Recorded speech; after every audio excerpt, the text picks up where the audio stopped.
You're watching Titans Today. I'm Mitchell Renz from Chat Sports, and we're going to be breaking down some of the top players entering the 2021 season for Tennessee. Pro Football Focus released an article about the top 50 players according to their rankings entering this year, and I wanted to be able to talk about it because Tennessee has 3 players on that list. Now, for the diehards out there, you can probably guess which 3 players are going to be on this one, but you know what? We just wanted to be able to go ahead and give it to you anyway. It's Derrick Henry, Julio Jones, and A.J. Brown. What I'm curious, though, when I first dove into this article, was like, all right, I'm curious on who's higher, Julio or A.J. Brown. We'll get to that in a sec. We got to start this show off with King Henry, Derrick Henry, and this is totally off cuff here. I was in Nashville, Tennessee last week, and I actually ran into Henry, and that man is a gigantic human being, even bigger in person, but he's number 12 on this list. And then when you look at what Henry's done over the last 2 seasons, it really leads up well with the question that I'm about to ask y'all. But in 15 games,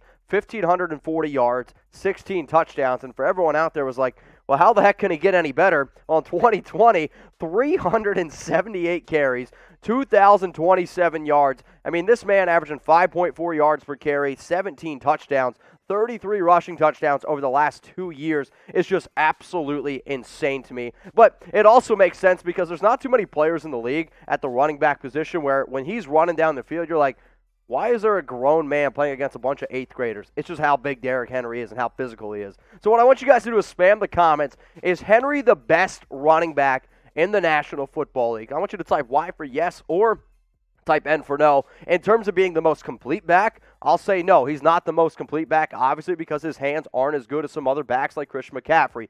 But he's been the rushing leader the last 2 seasons, and you put up over 2,000 in this type of league, which is a pass-heavy league, it's a Y for yes in my book. Let's also now go to Julio Jones, who came in ranked at number 35, and then the other receiver brought up was A.J. Brown at 38. Both of these players are sensational. Both guys are really going to be able to feed off of each other, and I'm always going to tip my cap to A.J. Brown doing everything that he did this offseason to try to recruit Julio Jones to come over to Tennessee. But when you're talking about Julio, the fact that he only played in 9 games last year and was still good enough to crack the top 50, that just comes down to respect. 51 grabs, 771 yards. You're looking at an average of 85 yards per catch. Sure, the touchdown numbers are a little bit low. Maybe they'll be a higher with Ryan Tannehill. But when it comes down to it, in my lifetime, there's probably a handful, maybe 10 receivers that I can honestly look at you and say, there is no doubt that this man's making the Hall of Fame. There's no doubt when he is 100% healthy, he's a top 3 receiver, and that's exactly what Julio Jones is. I don't think we're ever going to see a 2015 ever again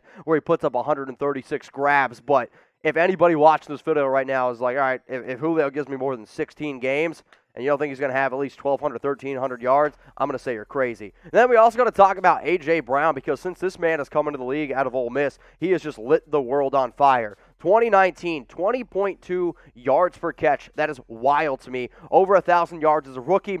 Then the next year comes back, played in only 14 games, battled a few injuries. Actually, the fact that he had 11 touchdowns and over 1,000 yards when he was playing on a bad leg for most of the season kind of just goes to show how talented he is. Now, we ask a lot of really tough questions on these shows at Chat Sports, but that's what it's all about, right?